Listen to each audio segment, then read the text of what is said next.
What is up, my fine fellow YouTube $5 and greater tier fans and families? It's good to see you guys, man. Hope everyone's doing well throughout this pandemic crap. I figured we'd do something a little bit different today. This rheumatoid arthritis is kicking my ass, man. I can barely walk right now. My ankles and knees and hips. Wow, something in my eyes. So, you know, rather than walk around, take you up to the big shop, I figured to keep you down here and show you a little something down here this time. We do something a little bit different. I've got an old instrument right here. It's very old. Let's see, it's older than I am, actually. I don't know if you can see it or not. I'm using a different camera. I've never used this camera right here. Figured I'd show you an old, very old instrument and tell you about it. It's a banjo. It's a Gibson RB 250,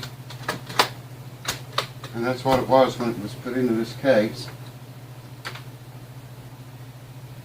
It just fits perfectly, man. I can't believe it's in tune. I thought he loosened the strings on it. Anyways, there's a lot of stories to be told about this old banjo, and I'll get you and bring you over here and show it to you, and then I'll tell you some of the stories as we go along about it. This is a banjo that I learned to play on. God, I started when I was 4 years old. My dad had propped me up in bed with pillows and put a capo way down the neck because I couldn't reach the end of the neck. And this is a banjo I learned to play on. It's a RB, like I said, RB 250. I think I said that.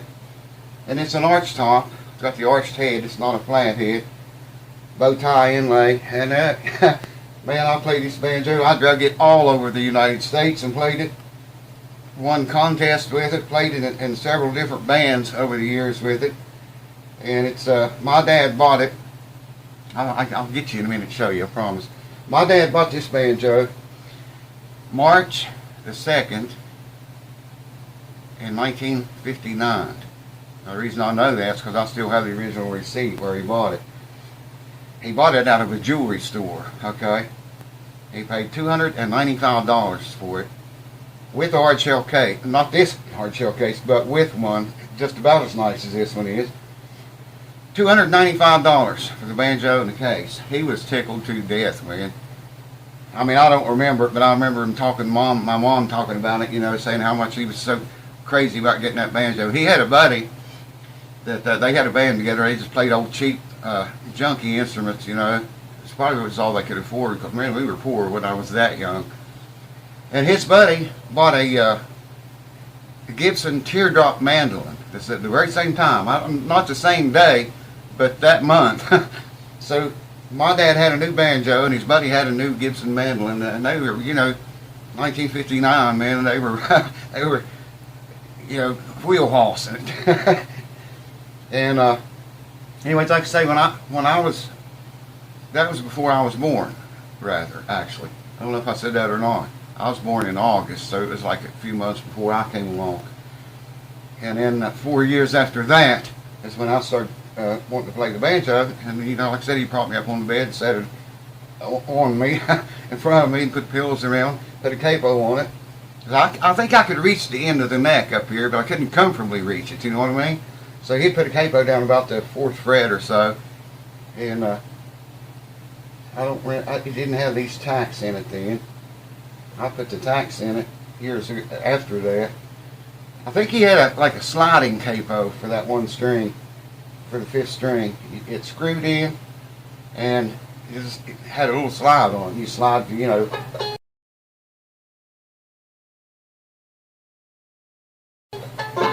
whatever frets you wanted. So if you put the capo up here on the 4th fret, then you'd have to come down from here 4 frets. You know, to make it, to keep it in tune. See what I mean? I can't believe he left that tuned up all this time, man. This banjo's not seen daylight. Let me get it out. I'll get you and bring you over here in a minute. Why are banjos all so dang heavy for, man? Anyways, I'll show you what it looks like here. It's got the old style cam tuners on it, Scruggs D tuners. That's what you're seeing there. 6 keys. If you count those, I think you can see them. I can't see the camera for shit, man. There's a story about that too, I'll tell you it. See that arched head? Pretty good shape to be that old. Check that out, man. 60, coming up on 61 years old, and still looks like this. I refretted it once. Had it refretted once, and then I refretted it once.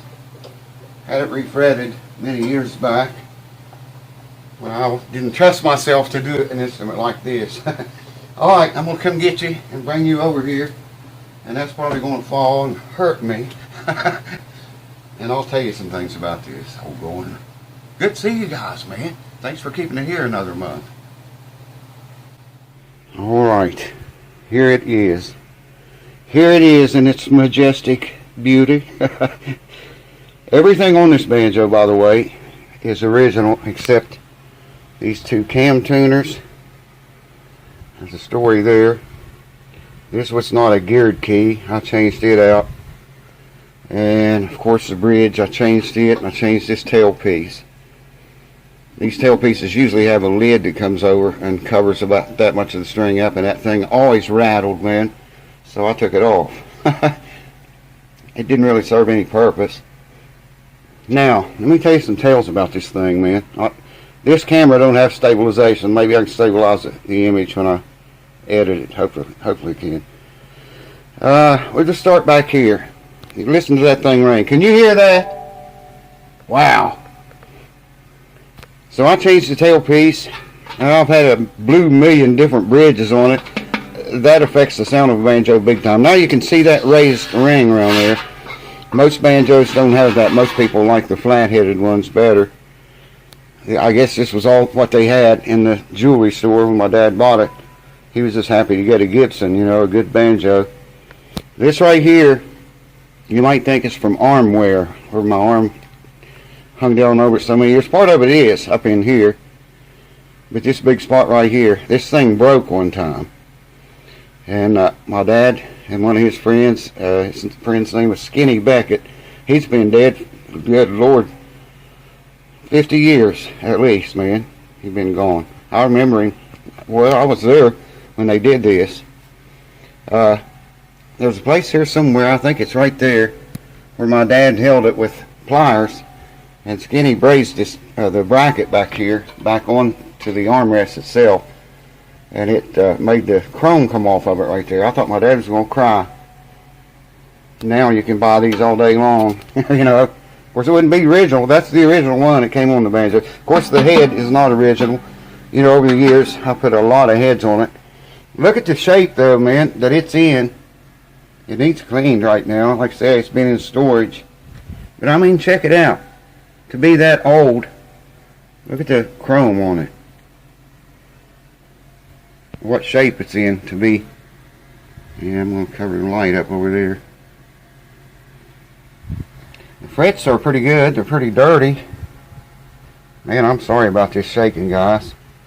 And like I say, I put that 5th string tuner in there. You can see the tacks right there and right there.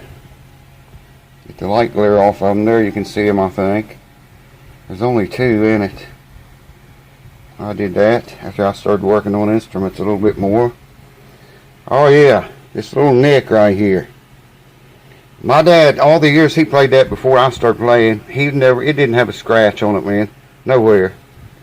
And I was coming through the house one day, had it strapped on me, and caught this right here on the door facing. And I thought I was going to cry. That was the first, you know, really bad noticeable nick anyways in the banjo. I never did fix it. I just left it like that. Never did fix it. I was too busy playing it. Look at the fretboard. How the fretboard's got wear in it. Can you see that? Under the strings. There, I think you see it better. This banjo had the guts splayed out of it, man. The old key that went here was just the screw right here, and the end of it was the only adjustment you had to adjust the drag on it. There wasn't no gears, no gearbox. The string just came up and wrapped around the entire key, and you turned it to tune it up. This one's geared. It's a lot better. Oh yeah, these tuners here, Y'all gonna like this. I got those tuners off of the man himself, Mr. Earl Scruggs. Directly from Earl. Talked to him on the phone. And I knew he had a little store, but I didn't know how to find out anything, about it. And I just wrote a letter one time, put it to, I forget where I thought he lived then. My dad had old Lester Flatt and Earl Scruggs books, and one of them had an address in it, and I think I sent to one of those addresses. And he wrote me back, and it had a phone number on it, and I called him. Anyways, I got these off of Earl for $20 for both of them, $10 a piece. So that was pretty good. Maybe I can show you what they look like down here. Now, one of the stories on this, I zoomed you in a little bit. Hold on. I think I'm zooming you in. One of the stories on these, when these tuners came in, you had a pattern like that you took the strings off, lay the pattern over the entire headstock, and it lined up, with these 4 keys, and it had, where the drill at. Now, if you look really close, this key is closer to the edge than this one is right there. Can you see that? The paper moved on me a little bit. Me and my dad did that. Well, I did. It was my fault. But, we were both about to cry when I was standing over the banjo with the drill. I hadn't done much work like that at that time, This was years later after I had played a lot of years. I was actually pretty good on the banjo. And then when I ordered those from Earl, I got a bunch of other stuff off of him. I forget, a capo, I think. And a strap, I think it's strings, and I don't know what all. He sent me a book, actually, and it had a bunch of stuff in it, and we ended up ordering a whole bunch of stuff when we got those tuners. Alright, hold on, I'm going to pause the camera, I'll turn it over, show you the back of it.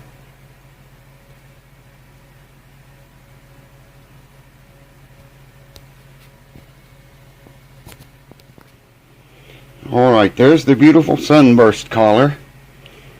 Now, it's a little bit rough back here. I can't get that light glare out of it, man. Maybe if I come down this way, you can see a scratch right there. It almost looks like a crack now. It used to be a scratch right there. See it? Kind of looks like a crack now. It used to be just a scratch. I'll have to look into that. This banjo's been in storage for a long time. But to be 60 years old, man, coming up on 61, check the back of the neck out. And to have been played in as many places as it's been and dragged. See, there's a little damage back here from wear over the years. I drug this banjo all over the country, man, growing up, and even after I got old and got married, and until I couldn't play it anymore. There's a shot of that geared key. There's a little place right here. My dad had an old cheap capo that did that. But I mean, man, $295. Do you know what these banjos cost right now? Do you know what I could sell this banjo for? Can you imagine, man? I'll never sell it though. Actually, I gave it to my son. He started learning to play and got very good on it. Not good as me, but he was pretty good. Yeah, there you can see some of the roughness in the finish. Just from being dried out and humidified and dried out and humidified and dragged all over the place. Very good shape to be so old. I think my dad did that belt buckle mark there, because I was always very careful about that. Beautiful old banjo. Hold on. Just a beautiful old banjo. Now they make a Troy, I'm sure you know about these other keys called, what do they call them? Scruggs Keith tuners. And they don't work at the old cam style like these two do. They actually have set screws back here, 2 of them on each key. And well, actually these two keys up here, and they have set screws on the side, and you can adjust them so they'll only turn so far and lock. And they're the kind I used on all my other banjos. This is the only banjo that I had these on with. Yeah, I was going to tell you about, he bought it in 1959, as I said, and we thought it was a 59 model, you know. All the festivals I took it to, everywhere he played until I started playing, he gave it to me. Everybody, you know, people say, what year is that banjo? Sounds good. What year is it? I'd say it's 59, 1959. Because we always thought that from the time he bought the banjo. So when I got older, I started calling around, checking out, and a company by the name, I believe, if I remember correctly, Mandolin Brothers, bought Gibson's old records out. I don't know how that happened, but Gibson said, you got to call Mandolin Brothers. I was going to give him the serial number off of it, which is not stamped on the back of the peg head, the headstock, or whatever you call it, where you live. Anyways, I got the serial number out of it, and got Mandolin Brothers and called them.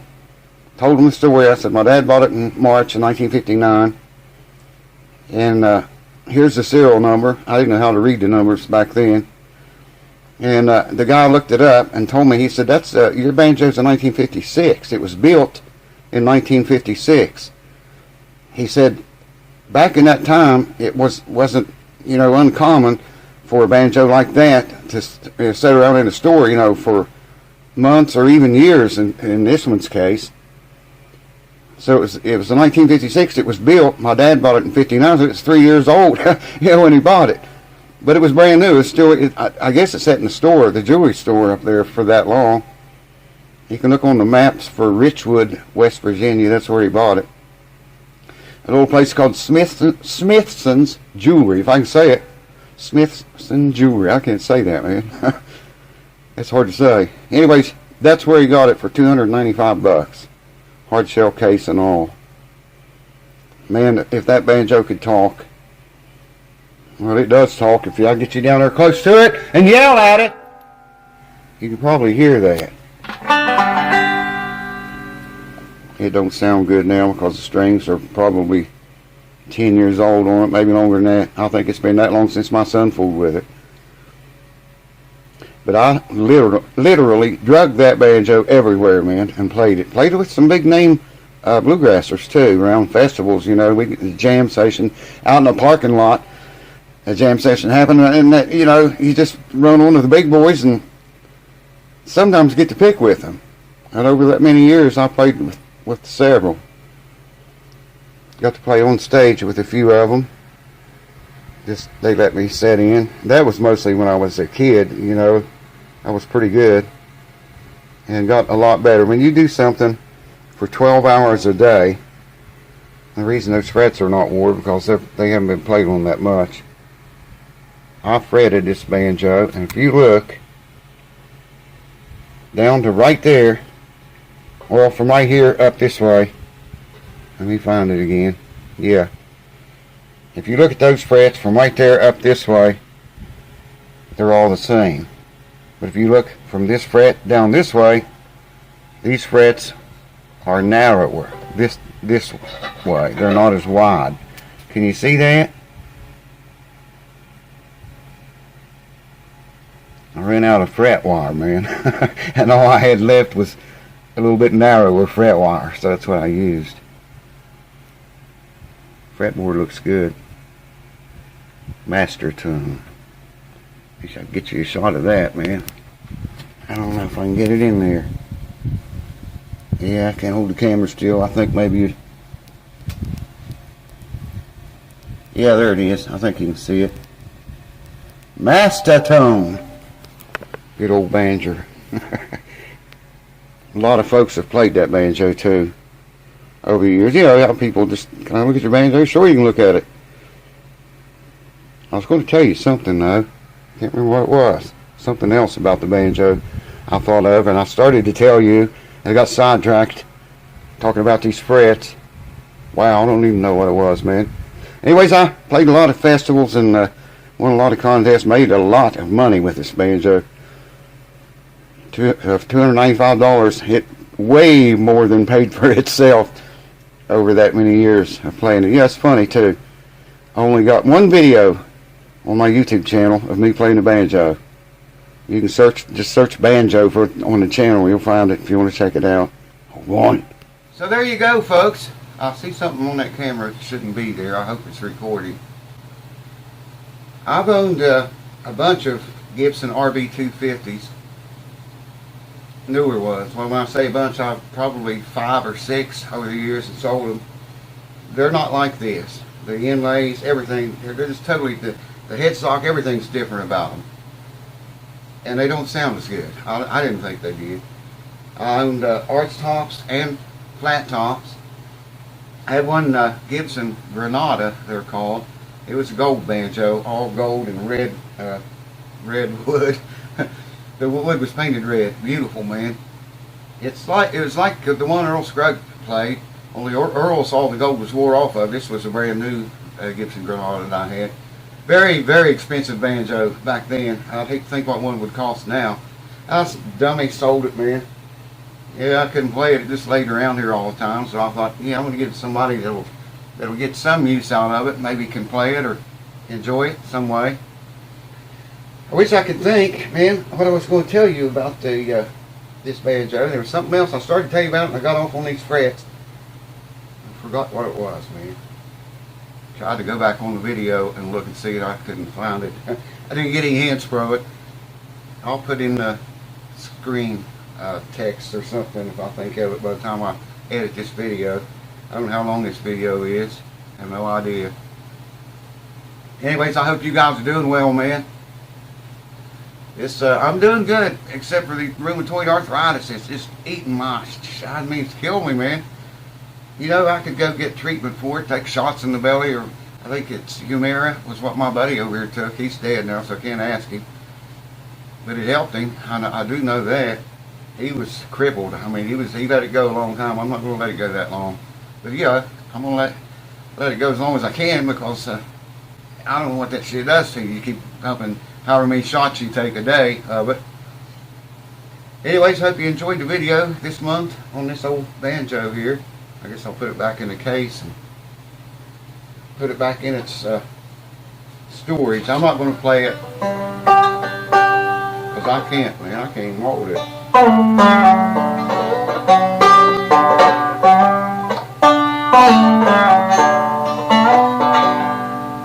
That's the way they're supposed to work if you can play it. I used to have banjos with 4 of those. All 4 keys up here were tuners, locking tuners. And you could do some pretty funky stuff like that. The other banjo I have now, this, like I say, this is my son's now. I gave it to him. My dad gave it to me. I thought, you know, he was playing at the time, banjo, so I just said, keep it, man. Because I've got another one. I think I showed you all it one time. And it's got the locking tuners on it. The newer ones I'm talking about. Anyways, that's all I can think of. I'm going to go lay down, put this thing back in storage, and get laid out, man. Pretty bad shape. I mean, every joint in my body's been aching here lately. So I'll probably have to do something about it pretty soon. I told the doctor, I said, man, you know, I'm going to put that medicine off for as long as I can, you know. If I can go another 5 years, or even 10, if that's possible, without taking the medicine, and then take the medicine as the very last resort, and you know, that's what I'd like to do instead of taking it right now. You know what I mean? I don't know, man. I don't know what I'll do. Anyways, cheers to you guys. Thank y'all for keeping it here. I hope that camera's recording, man. Thank you for keeping it here. I love you guys, and I do appreciate all your support. I got to get another guitar contest started. I've screwed around with all these doctors and stuff and running everywhere. There's just haven't been any time, you know. And now with this pandemic going on, you know, I really don't care if I go anywhere or not, you know. I'm going to go see my mom tomorrow. Y'all know she's in a nursing home with Alzheimer's disease. Can't remember shit. She still knows me. But hell, I haven't been over there. I haven't seen her since September of last year. They quarantined the place back way before the pandemic started because of flu. And then when the pandemic hit, they really buckled down on the quarantine. No, absolutely no visits allowed. Now they started allowing visits, nursing home, old people, that damn disease, and as contagious as it is, I'm scared to death that I might take her something. But they told me on the phone, they said, well, you got 30 minutes to visit with her, and you're going to sit on the opposite end of the table at least 6 feet apart. You got to wear a mask. I don't know if she would know me or not. Yeah, I miss the old days when she was around and active and our talks on the phone. I still call her all the time. But, she'll be talking to her on the phone and she'll just drop the phone, go to sleep and forget about it almost every time. She can't even carry a conversation hardly anymore. But I got to go see her. They finally lifted the quarantine and they'll probably put it back on maybe any time now. So I'm going to go see her tomorrow, try to, and visit with her a while. And hopefully that'll go good. Anyways, wish me luck. Thank you guys again. I love you.